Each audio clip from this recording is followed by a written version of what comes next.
Assalamualaikum warahmatullahi wabarakatuh. Kali ini kita akan membahas salah satu mesin fluida, yaitu pompa air ya. Pompa adalah suatu mesin yang berfungsi untuk mengalirkan fluida dari suatu lokasi ke lokasi yang lain ya. Pada umumnya sih untuk mengalirkan fluida dari elevasi rendah ke elevasi yang tinggi ya, lebih tinggi ya. Ada berbagai macam jenis pompa ya, ditinjau dari klasifikasi seperti arah aliran maupun kapasitasnya ya. Nah, kali ini kita akan membahas khusus untuk pompa sentrifugal ya, karena pompa sentrifugal itu paling banyak dipakai ya, baik di industri maupun di rumah tangga ya. Nah, pompa sentrifugal seperti kita ketahui yaitu pompa yang memakai prinsip gaya sentrifugal ya, gaya sentrifugal yang diberikan oleh impeller ke fluida sehingga fluida mengalami gaya sentrifugal dan keluar dari rumah pompa itu ya.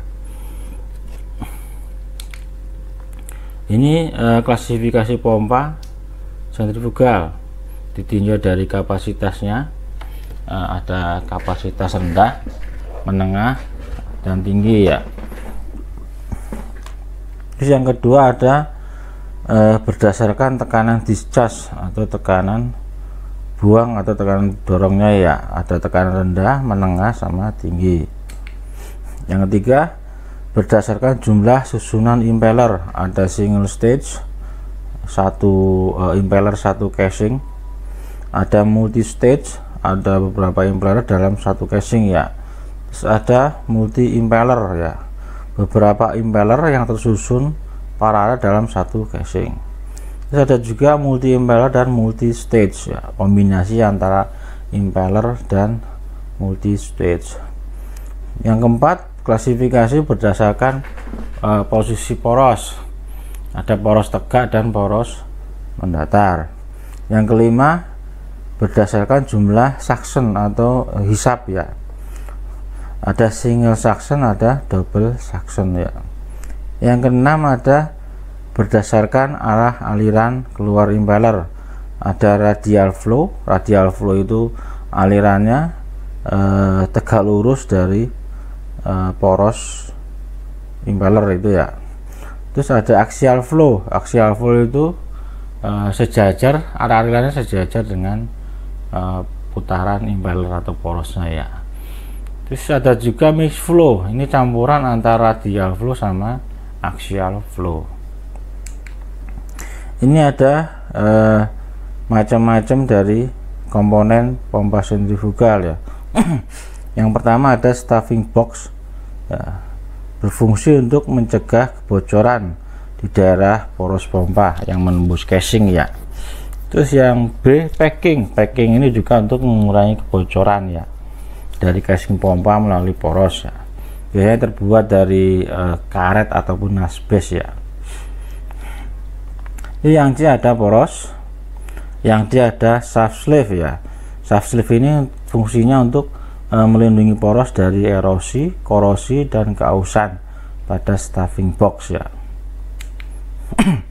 Yang E ada fan itu sudu dari impeller ya, tempat berlalunya cairan pada impeller ya. Yang F ada casing itu penutup dari pompa. Yang G itu ada eye of impeller ya, bagian sisi masuk pada arah hisap impeller yang G ya. Terus ada H, impeller itu sendiri. Yang I ada wearing ring ya, fungsinya untuk memperkecil kebocoran juga ya. Terus yang J ada bearing itu bantalan atau tumpuan dari poros pompa ya. Terus yang K ada casing atau penutup pompa itu sendiri ya. Nah, ini ada berbagai macam kapasitas pompa ya. Kalau kita merencanakan sebuah pompa, kita harus menentukan kapasitas berapa pompa yang akan kita pakai ya. Nah, kapasitas pompa bisa diukur berdasarkan berbagai satuan, yang ada yang barel per day, ada yang galon per menit, ada yang kubik meter per hour, ada liter per menit, ada liter per detik, dan lain-lain ya. Jadi kapasitas pompa itu menentukan berapa satuan volume fluida yang akan dipindahkan tiap satuan waktu ya.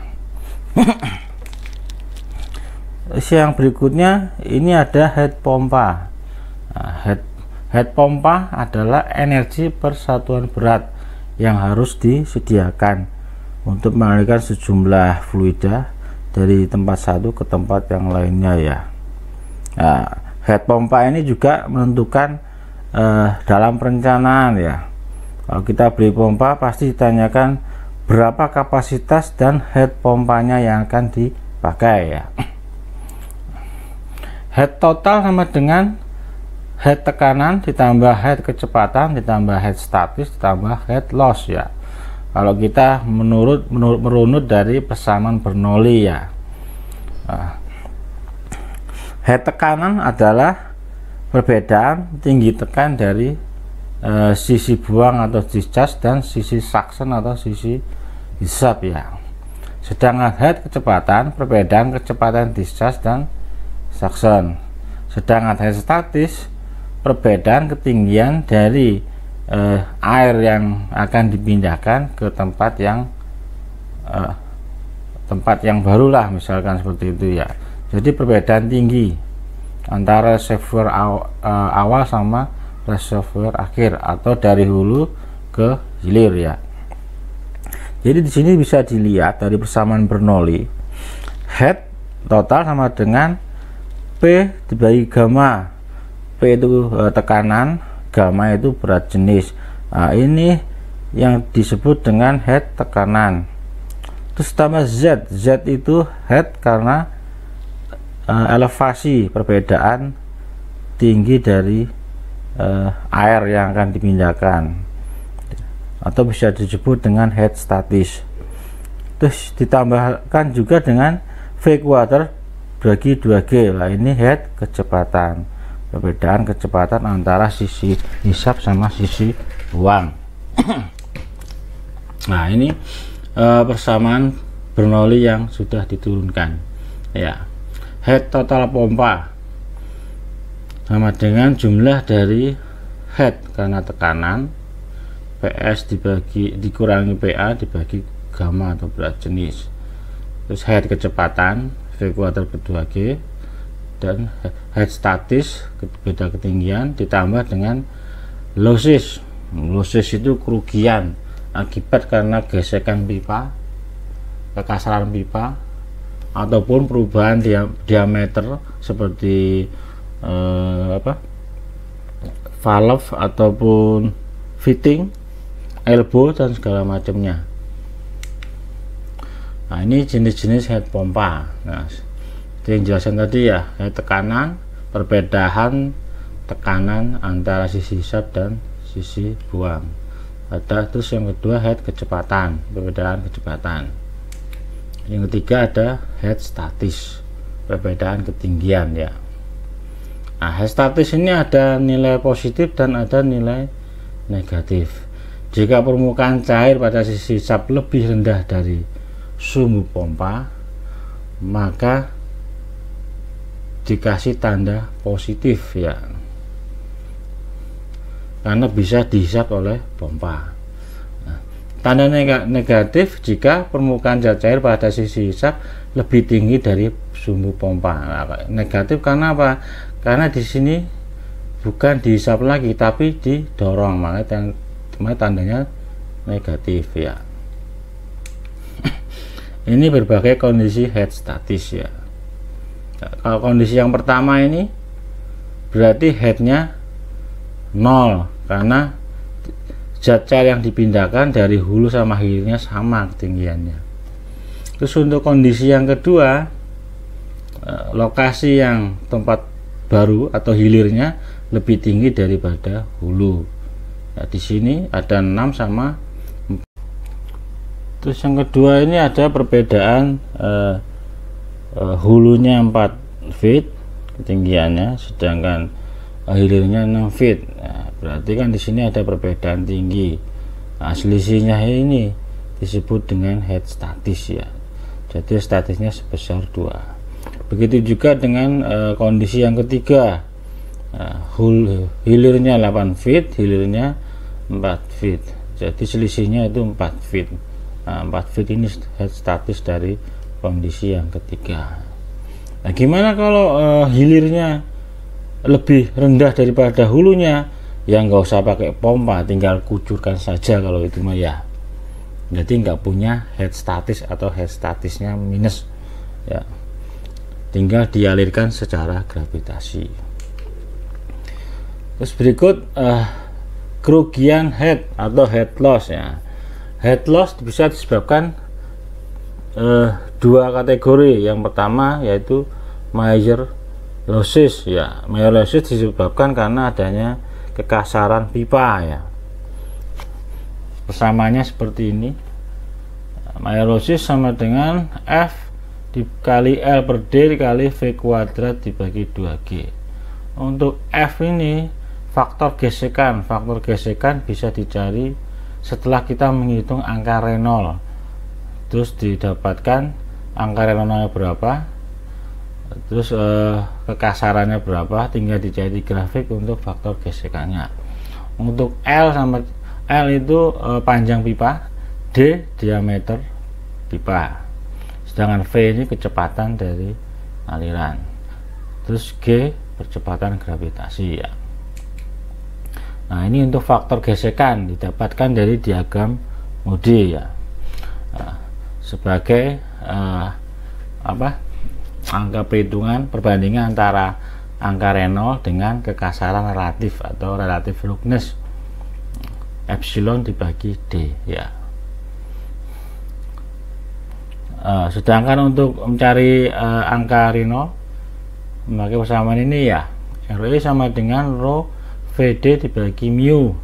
Rho itu massa jenis dari cairan, sedangkan V itu kecepatan aliran, D itu diameter pipa, sedangkan mu viskositas absolut dari fluida itu sendiri ya. Nah, setelah kita menghitung angka Reynolds, maka kita bisa mengklasifikasi aliran itu bersifat laminar ataupun turbulen. Jika lebih kecil daripada angka 2000 maka aliran disebut dengan aliran laminar. Nah, sehingga harga faktor gesekan kita bisa langsung pakai persamaan ini ya, 64 dibagi angka Reynolds. Nah, sedangkan jika aliran turbulen, RE lebih besar dari 2000. Nah, kalau kondisi seperti ini faktor gesekan bisa dicari dengan diagram Moody ya. Ini diagram Moody-nya ya. Ini relatif roughness atau kasaran dari pipa, sedangkan ini angka Reynolds, yang sebelah sini faktor gesekannya. Terus berikutnya minor head losses atau losses minor ya. Ini terjadi sepanjang pipa karena adanya perbedaan diameter valve maupun dari belokan-belokan lah ya, elbow segala macamnya ya. Rumusnya seperti ini, N kali K kali V kuadrat bagi 2G. N itu jumlah fitting atau valve atau diameter yang sama, jadi jumlah perbedaan dimensi ya selain dari pipa. Sedangkan K koefisien gesekan ya, V kecepatan rata-rata aliran, dan G percepatan gravitasi. Harga K bisa dilihat dari gambar lampiran setelah ini ya. Setiap bentuk fitting, elbow maupun percabangan mempunyai harga K masing-masing ya. Terus total loss sama dengan minor losses ditambah major losses ya. Nah, sekarang kita menghitung daya pompa. Nah, ini daya pompa terdiri dari beberapa ya, ada daya hidrolik atau water horsepower WHP ataupun hydraulic horsepower. Bisa dicari dengan persamaan ini ya. WHP sama dengan gamma kali Q kali head total ya, dibagi 3600. Nah, persamaan ini satuan yang keluar nanti dalam watt ya. Kalau misalkan kita menghitung keluarannya horsepower, berarti dibagi 75 ya. Terus yang kedua daya poros. Nah, daya poros dihitung berdasarkan water horsepower dibagi dengan efisiensi dari putaran poros ya, brake horsepower. Biasanya kalau pompa memakai ini ya persamaannya ya. Tapi ada juga yang dihitung secara dinamo test ataupun penghitungan torsi terlebih dahulu. Jadi berapa torsi yang diperlukan untuk memutar pompa itu ya. Jadi pakai torsi. Torsi itu panjang kali lengan. Gaya kali lengan, maaf. Gayanya berapa? Lengan dari alat ukur torsi itu berapa, nanti dikalikan ketemu torsi. Setelah itu torsi dikalikan dengan putaran poros itu ya, biasanya pakai sama 2pi NT dibagi 60 itu satuan menit menjadi detik ya. Terus ini ada daya penggerak atau driver. Nah, daya penggerak daya poros dibagi dengan efisiensi mekanis ya. Efisiensi mekanis biasanya terletak di brosur pompa yang akan kita beli ya. Berapakah efisiensi mekanis dari gearbox, bed, rantai maupun kopling, nanti ada. Terus ini ada juga alfa, faktor cadangan untuk motor induksi, biasanya angkanya 0,1 sampai 0,2. Nah, efisiensi pompa total itu dihasilkan dari perkalian antara efisiensi hidrolis dikalikan efisiensi volumetris dikalikan efisiensi mekanis. Jadi ketika efisiensi ini dikalikan, berapa hasil efisiensi pompa seluruhnya. Nah, terus ini ada kavitasi ya. Kavitasi terjadi kebanyakan di pompa sentrifugal ya. Kavitasi terjadi karena tekanan yang berkurang sampai di bawah tekanan uap jenuh. Biasanya ini pompa ketika menghisap air, airnya masih kosong, jadi tekanan di antara sisi hisap sampai fluidanya terjadi kehampaan. Jadi tekanan rendah, jadi fluida menjadi menguap ya. Karena ada uap ini terjadi percikan-percikan yang akan merusak dari dinding pompa ya. Kavitasi sangat dihindari pada perencanaan pompa sentrifugal ya.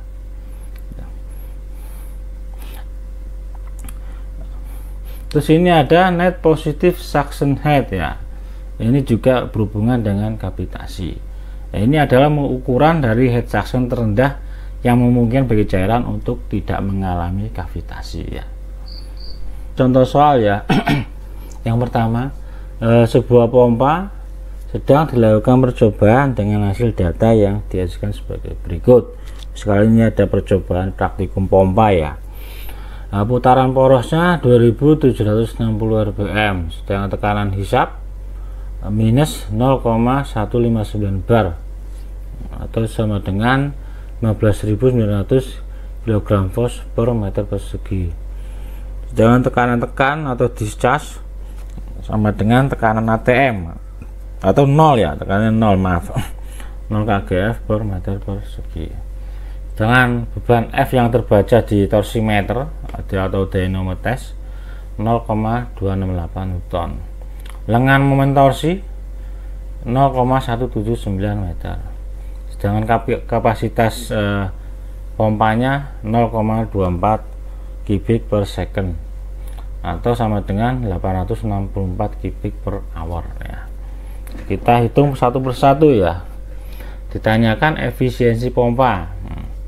Yang pertama kita hitung headnya ya, head sama dengan PD min PS dibagi gamma. PD itu tekanan discharge dikurangi PS tekanan suction dibagi gamma. Sedangkan dihasilkan headnya 1,62 meter ya. Ini yang B torsinya, torsi gaya kali lengan 0,268 kali 0,179. Jadi dihasilkan 0,048 Newton meter ya. Terus daya hidrolis atau water horsepower kita masukkan ke sini. Debit dikalikan head dikalikan berat jenis dibagi 3600 sehingga didapatkan daya hidrolik atau water horsepower 3810 watt. Sedangkan daya poros dihasilkan dari persamaan 2 pi/nt bagi 60 sehingga dihasilkan untuk daya poros 13,86 watt ya. Efisiensi pompanya itu BHP dibagi WHP ya, 100 kali 100% ya. Karena ini kita memberikan BHP terus menghasilkan WHP, maka dibalik perbedaannya itu kebalikan dari turbin ya. Kalau turbin itu menghasilkan kerja, kalau ini memberikan kerja. Jadi BHP dibagi WHP sehingga didapatkan efisiensi pompa 0,36% ya. Sangat kecil sekali. Kemungkinan ini percobaan pompanya masih pakai bukaan valve yang sudutnya kecil ya, sehingga efisiensinya sangat kecil. Ini yang contoh yang kedua. Sebuah instalasi pompa digunakan untuk menaikkan aliran air. Nah, sedangkan selisih dari hulu ke hilir ketinggiannya 25 meter. Ini hanya ilustrasi aja gambar ini ya. Tekanan hisap minus 0,159 bar, 0,159 bar, sedangkan pada sisi tekan 0 bar sama dengan tekanan atmosfer ya.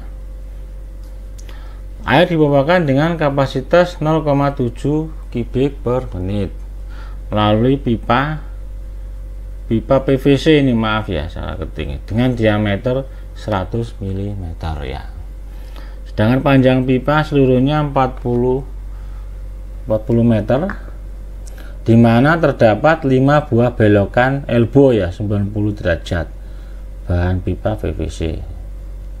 Nah, ini kita tahu juga mu kecepatan absolut 1 kali 10 pangkat min 3. Sedang untuk massa jenis air ini rho ya, maaf ya, 1000 kg per meter kubik. Nah, kita selesaikan satu-satu ya. Head statis kita ketahui perbedaan tingginya 25 meter. Sedangkan untuk debit kita jadikan kubik per second ya, karena yang dipakai yang satuan kubik per second. Terus D diameter jadikan meter 0,1 meter, L panjang pipa 40 meter, terus tekanan suction atau hisap jadikan kilogram force per meter persegi, jadi 15.900 kg per meter persegi ya. Tekanan discharge 0 bar sama dengan 0 kgf ya. Terus elbow, jumlah elbow 90 derajat sama dengan 5 buah ya. Terus ini untuk mu nya 1 kali 10 pangkat min 3 viskositas absolut dari fluida. Sedangkan rho atau massa jenis 1000 kg per kubik ya. Yang ditanyakan berapa head total ya. Nah, head total kita ketahui jumlah dari head tekanan, head kecepatan, head statis, dan head loss ya. Nah, pertama kita hitung head statis dulu. Head statis kan sudah diketahui perbedaan tingginya 25 meter. Sedangkan head tekanan dicari dari tekanan discharge dikurangi tekanan suction dibagi gamma atau berat jenis, sehingga didapatkan head tekanan 1,62 meter ya. head kecepatan, kita cari harga kecepatan dulu ya untuk menghitung head kecepatan. Kecepatan didapatkan dari rumus debit atau kapasitas ya. Jadi V sama dengan Q dibagi A, debit dibagi luas penampang pipa, sehingga didapatkan untuk kecepatannya 1,48 meter per second ya. Nah, kemudian kita hitung head kecepatan. Head kecepatan yaitu V kuadrat dibagi dengan 2 kali G atau kecepatan gravitasi, sehingga didapatkan untuk head kecepatan 0,1126 meter ya. Nah, ini yang keempat, kita hitung head loss. Head loss terdiri dari major losses sama minor losses.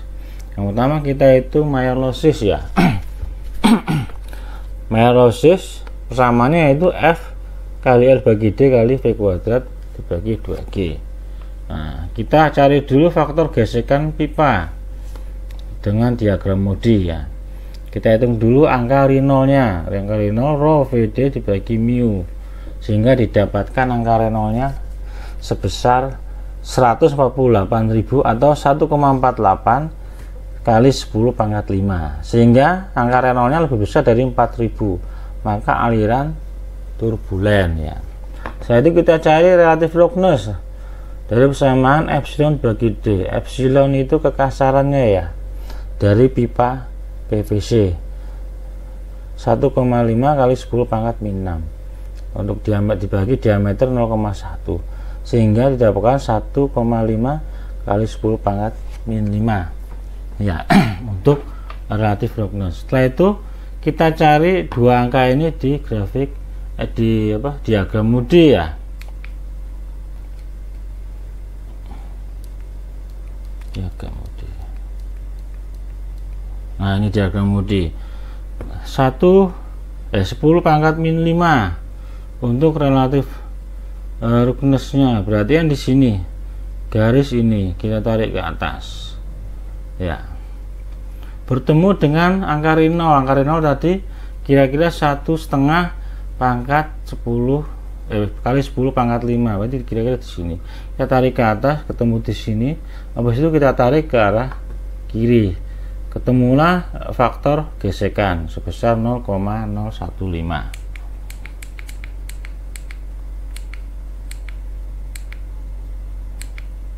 Nah, ini ya. Setelah itu kita hitung major losses-nya. Kita langsung masukkan ke persamaan, yaitu 0,015 kali 40 bagi 0,1 dikali 1,48 kuadrat bagi 2 kali 9,8, didapatkan major losses 0,67 meter ya. Terus untuk minor losses kita hitung N kali K kali V kuadrat bagi 2G. Nah, untuk nilai K didapatkan dari elbow. Elbow mempunyai nilai K 50 kali faktor gesekan. Nah, berarti kan 5 jumlah elbow dikalikan 50 kalikan faktor gesekannya 0,015 dikalikan V kuadrat bagi 2G, didapatkan untuk minor losses 0,419 meter ya.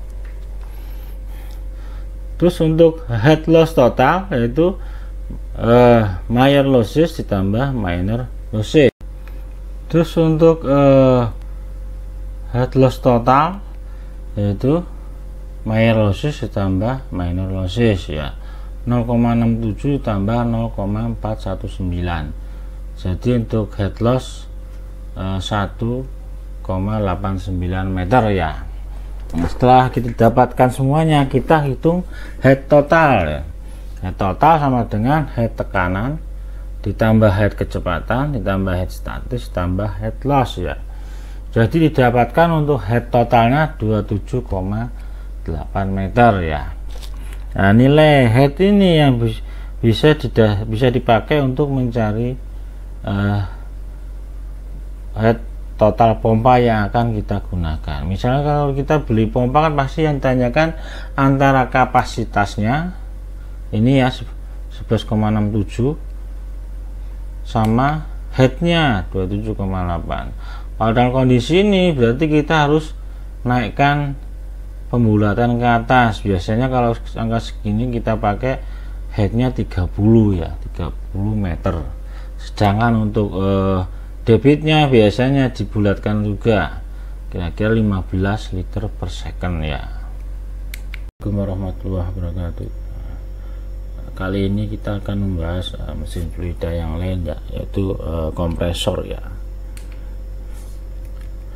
Seperti kita ketahui, kompresor itu mesin fluida yang merubah energi mekanik menjadi energi fluida yang bertekanan ya. Atau dengan kata lain, mesin untuk memanfaatkan udara. Seperti halnya pompa, kompresor menerima energi atau kerja dari luar seperti daya poros ya. Fluida kerja, udara ataupun gas merupakan fluida yang kompresibel. Kalau pompa kan inkompresibel, kalau fluida gas itu kompresibel atau mampu mampat, sehingga akibat kenaikan tekanan akan terjadi perubahan temperatur dan rapat massa atau kerapatan fluidanya ya.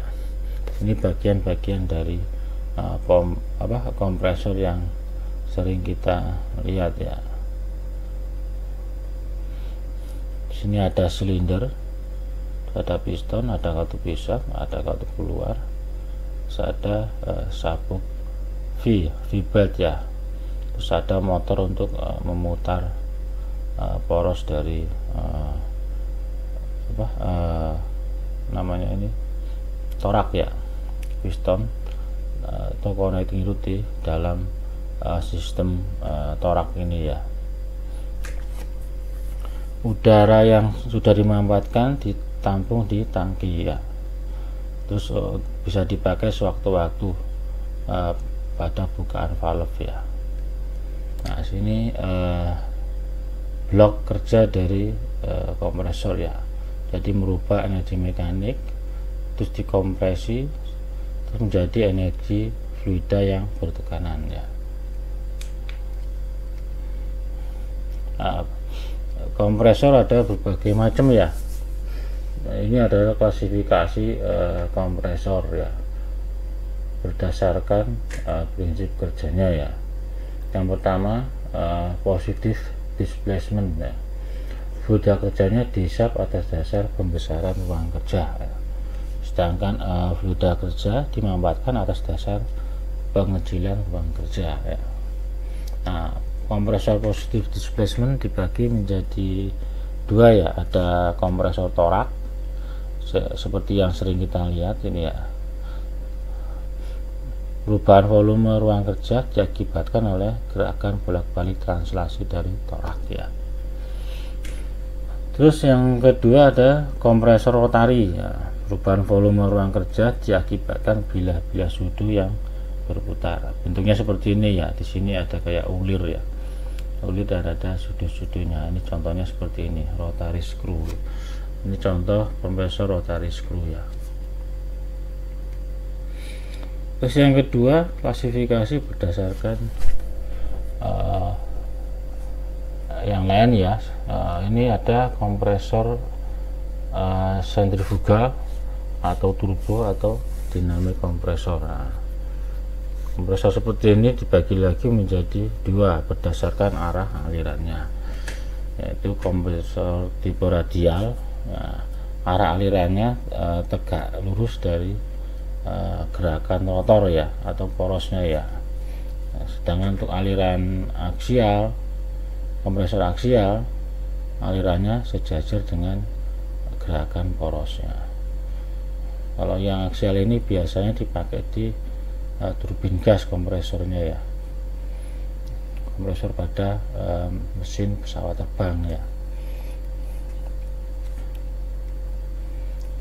Terus yang ketiga ada pressure kompresor ya, pembagian klasifikasi berdasarkan kenaikan tekanannya ya.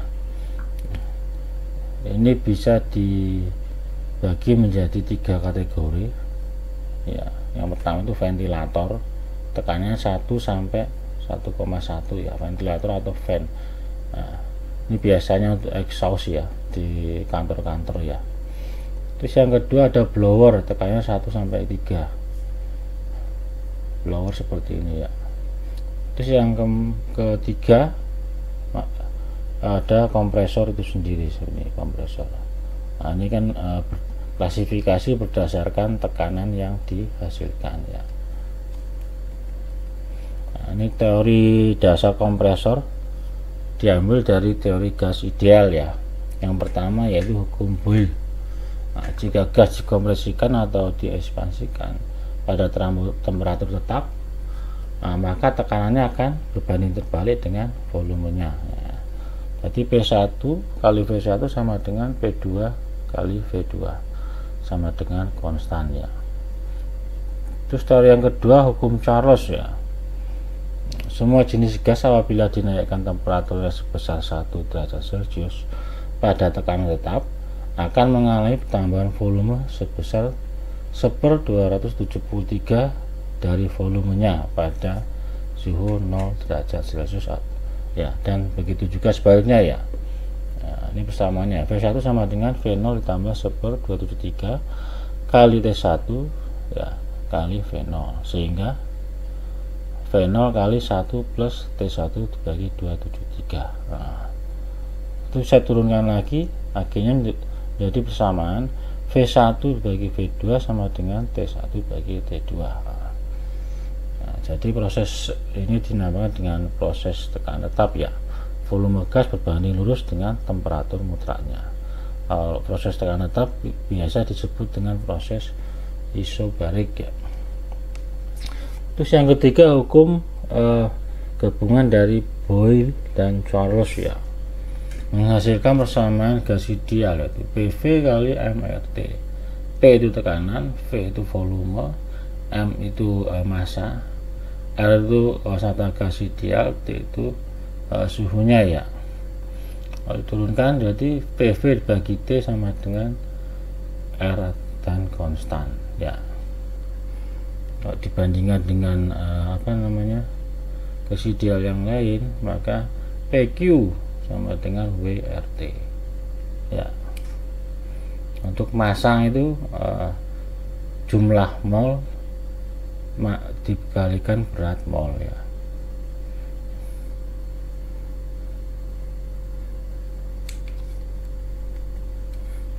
Terus untuk teori kompresibilitas yang keempat ya, dari hukum persamaan gas ideal dapat diturunkan persamaan faktor kompresibilitas Z ya.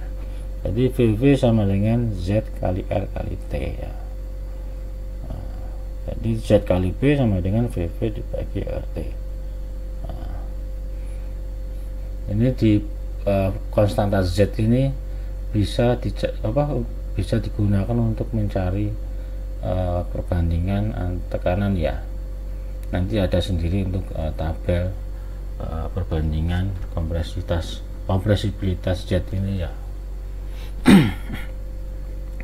Dari temperatur kritis adalah temperatur di mana suatu gas tidak akan mencair pada peningkatan tekanan yang terjadi ya. Sedangkan temperatur kritis TD, tekanan yang dibutuhkan pada temperatur kritis supaya gas berubah bentuk ya. Nah, jadi temperatur berkurang atau reduksi temperatur samanya itu TL sama dengan T dibagi TJ ya.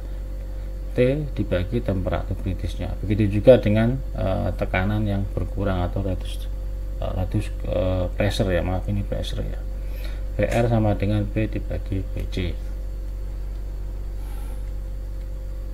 Nah, ini untuk spesifik gravity ya. Rasio berat jenis terhadap berat jenis udara kering samanya seperti ini ya. SG sama dengan MW dibagi 28,9. MW itu massa molarnya ya. Terus untuk kecepatan akustik samanya A akar KR GT. K itu konstanta rasio panas spesifik ya, yaitu gas ideal, G itu kecepatan gravitasi, T itu suhunya ya. Nah, untuk Mach number MA sama dengan V bagi A. Ini sudah kita bahas pada pertemuan sebelumnya ya. Selanjutnya kita pelajari teori kompresi ya. Kompresi gas dapat dilakukan menurut 3 cara ya, yaitu ada isotermal, atau proses dalam keadaan suhu yang sama ya, atau suhu tetap ya. Terus ada proses adiabatis.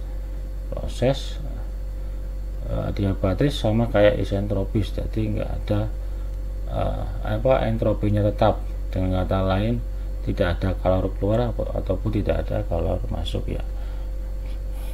Isentropik itu sama adiabatis ya. Terus ada juga politropik ya.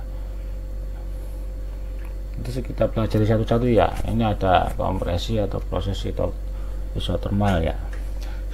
Pada proses kompresi, pada suatu sistem tertutup ada energi mekanik yang diberikan dari luar ya. Energi ini diubah menjadi energi dalam ya, dari gas, sehingga temperatur gas naik selaras dengan kenaikan tekanan gas ya. Jika temperatur gas dapat dijaga tetap, maka disebut kompresi isotermal. Samanya seperti ini ya, P kali V sama dengan konstan ya. P itu tekanan, V itu volume. Sebenarnya nggak ada proses kompresi itu tanpa ada kenaikan isotermal, tapi kita anggap tidak ada kenaikan temperatur ya, untuk mempermudah perhitungan ya. Terus yang kedua ada proses adiabatis ya. Proses dimana kompresi pada silinder yang diisolasi sehingga tidak ada panas yang masuk maupun keluar sistem ya. Samanya seperti ini ya, P1 kali V1 pangkat K sama dengan konstan. K itu koefisien dari perbandingan antara kapasitas kalor pada tekanan konstan dibagi dengan kapasitas kalor pada volume konstan ya. Untuk udara kering harga K 1,401 ya.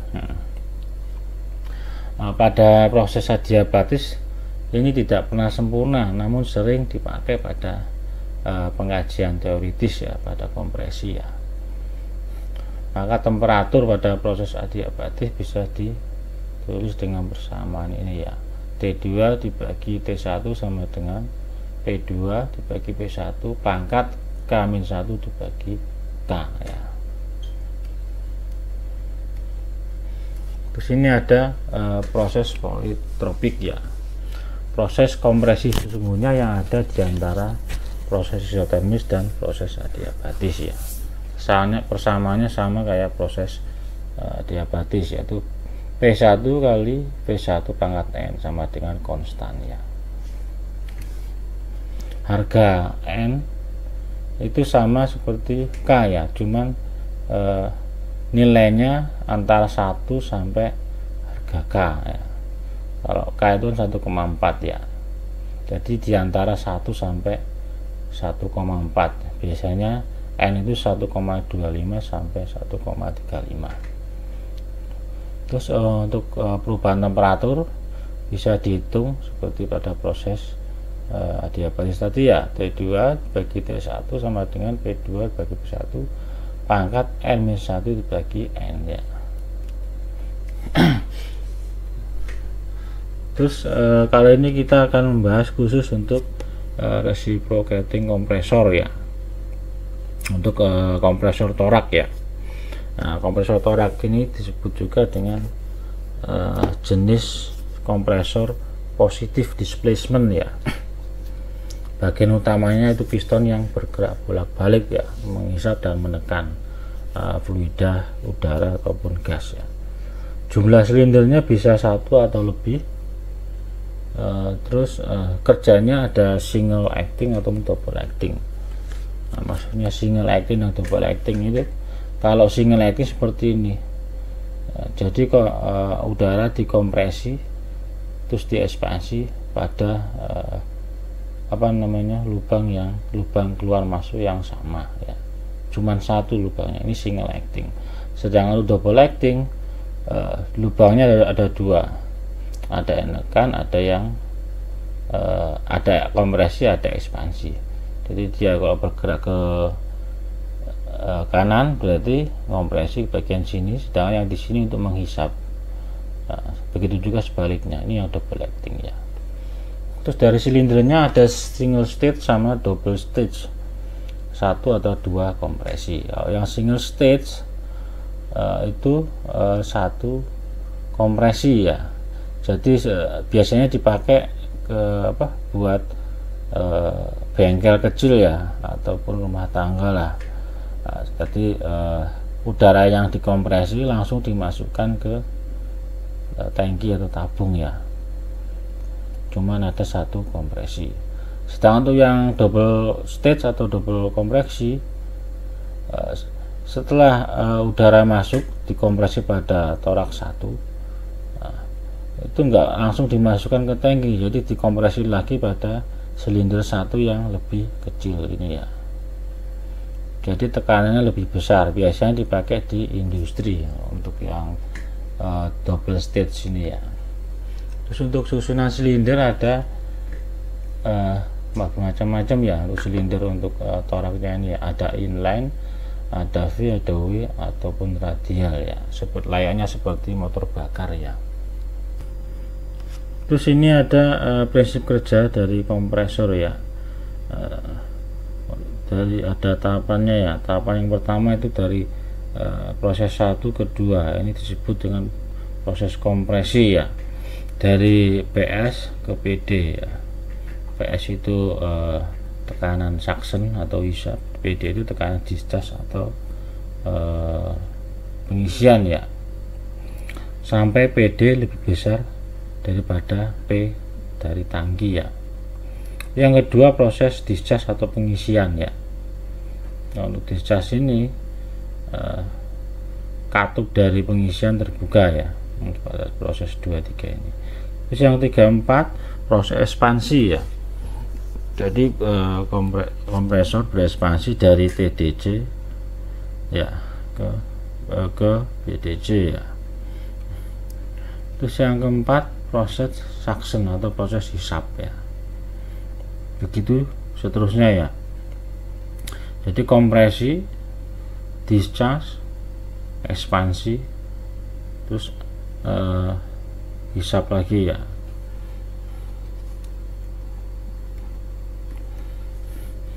Di sini cara menghitung performa dari kompresor torak ya. Yang pertama kita hitung volume langkah teoritis ya. Satuannya biasanya pakai kubik per second ya. Ini untuk single acting, dan yang bawah untuk double acting ya. Untuk single acting QT sama dengan Pi per 4D kuadrat kali L kali N per 60 kalikan Z ya. Z itu jumlah piston, N itu jumlah RPM, L itu panjang langkah, sedangkan D itu diameter dari pistonnya. Untuk double acting samanya seperti ini ya. Pi per 4 kali 2D kuadrat dikurangi D kecil kuadrat. Nah, ini kan diameter, kalau D diameter torak, kalau D kecil ini diameter dari batang piston ya. Terus kali KL panjang langkah, N itu putaran bagi 60 dikalikan Z jumlah pistonnya. Kenapa bagi 60? Karena RPM kan per menit ya, biar jadi detik bagi 60. Terus yang kedua menghitung efisiensi volumetrik ya. Efisiensi volumetrik dipengaruhi dari 4 kerugian ini ya, yaitu clearance volume atau volume sisa ya. Terus yang kedua internal leakage, kebocoran pada valve, ring, piston maupun cover dari silinder ya. Terus yang tiga penyebabnya dari gesekan dari udara pada posisi hisap ya. Yang keempat pemanasan awal gas pada waktu masuk silinder ya. Efisiensi volumetrik bisa dihitung dengan persamaan ini ya. NVC sama dengan 100 dikurangi C kali R pangkat seperka dikurangi 1 ya. Untuk C itu clearance nya ya, clearance dari jarak antara piston dari titik mati atas sampai titik mati bawah, kan atasnya ada clearance ya. Terus R itu compression ratio, perbandingan antara tekanan discharge dibagi dengan tekanan suction atau hisap ya. K itu eksponen atau adiabatis ya, biasanya 1,4 untuk udara kering ya. Terus berikutnya kita hitung efisiensi volumetrik total ya. Kita hitung semua untuk volumetrik total, persamaannya jadi seperti ini ya, 1 dikurangi VC dibagi VS ya. VC bagi VS itu clearance ya, clearance dari jarak antara TMB, titik mati atas dan titik mati bawah ya. Jadi di atasnya ada clearance atau ruang kosong ya, volume sisa lah masalahnya ya, dikalikan PD dibagi PS. PD bagi PS itu R ya, rasio kompresi ya, compression ratio, pangkat 1/N. N itu koefisien ekspansi gas ya, biasanya 1,2 N nya ini ya, terus dikurangi 1. Yang ketiga kita hitung kapasitas aktual kompresor ya, QS sama dengan QD bagi efisiensi volumetrik tadi ya. QS tadian kapasitas teoritis ya, kalau QD kapasitas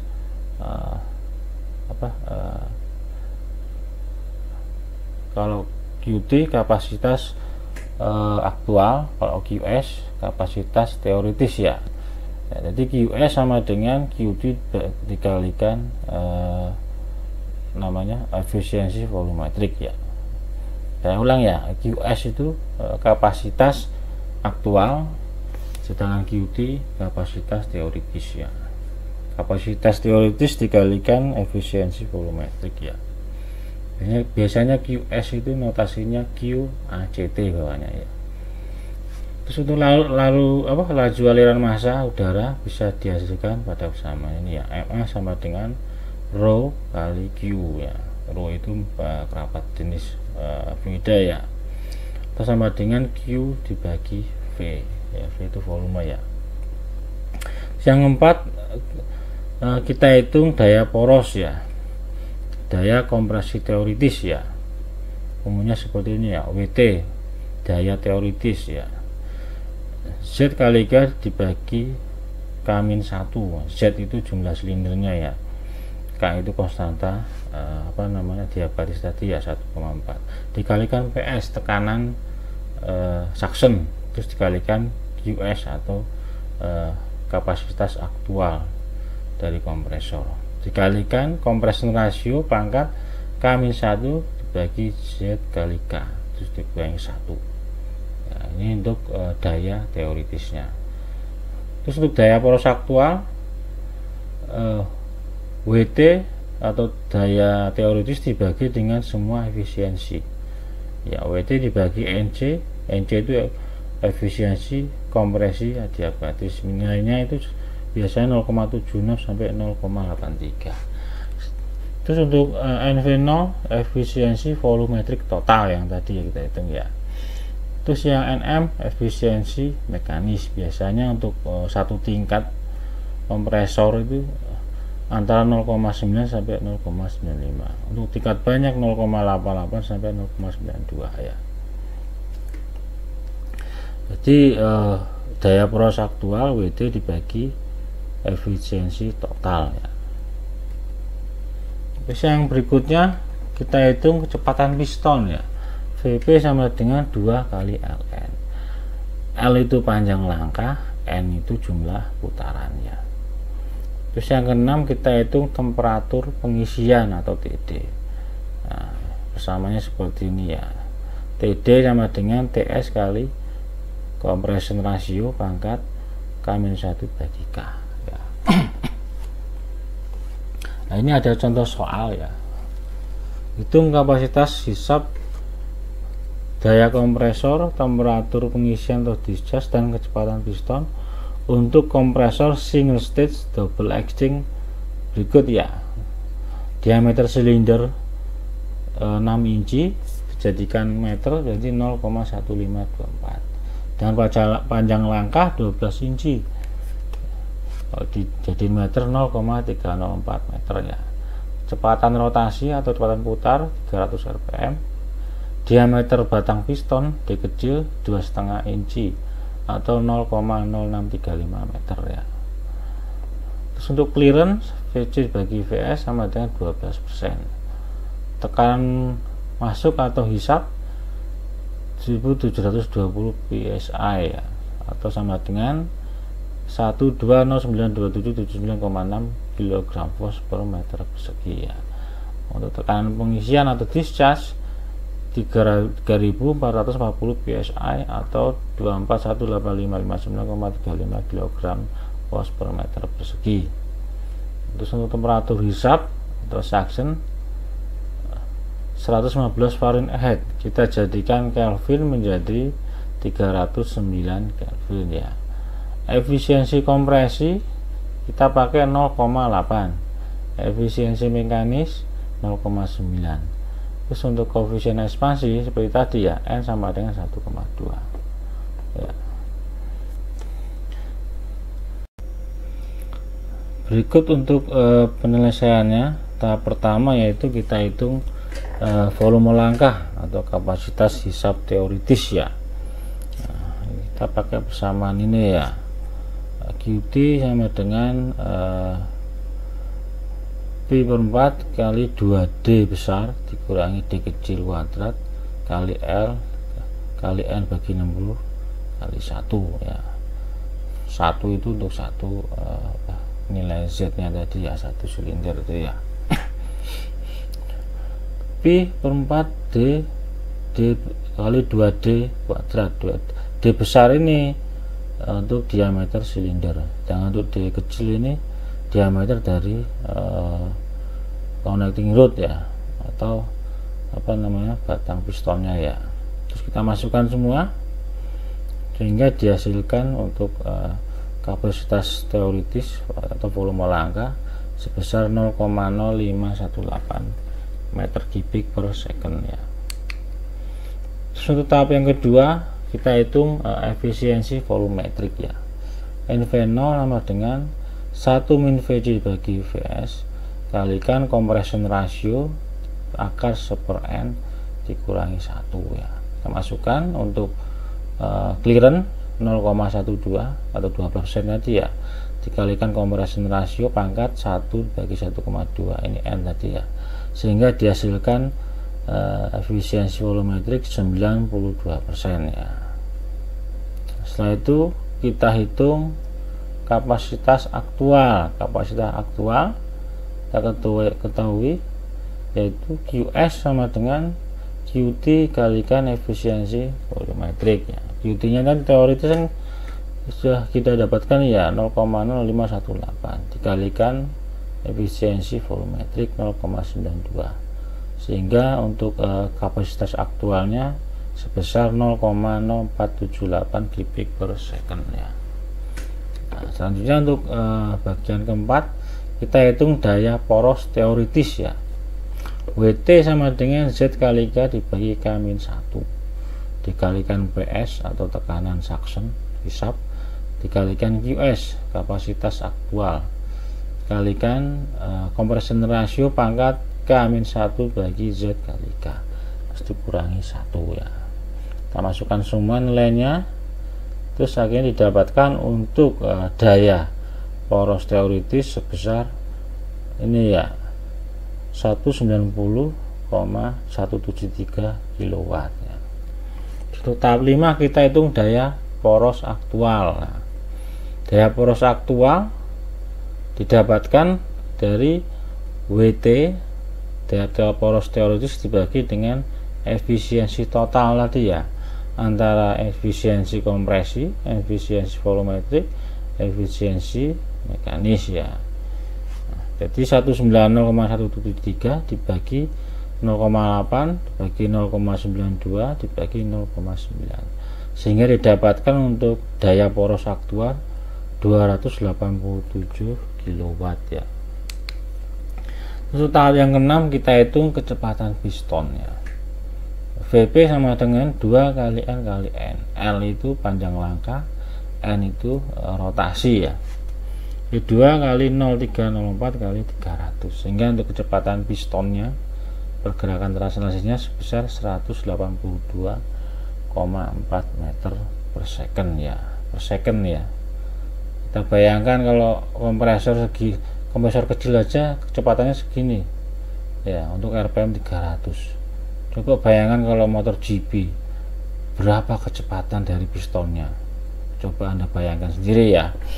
Terus langkah yang ketujuh, hitung temperatur pengisian ya. Samanya seperti ini ya, TD temperatur discharge sama dengan temperatur hisap dikalikan compression ratio pangkat K-1 dibagi K. Kita masukkan semua nilainya sehingga didapatkan untuk temperatur discharge sebesar 300,65 Kelvin ya.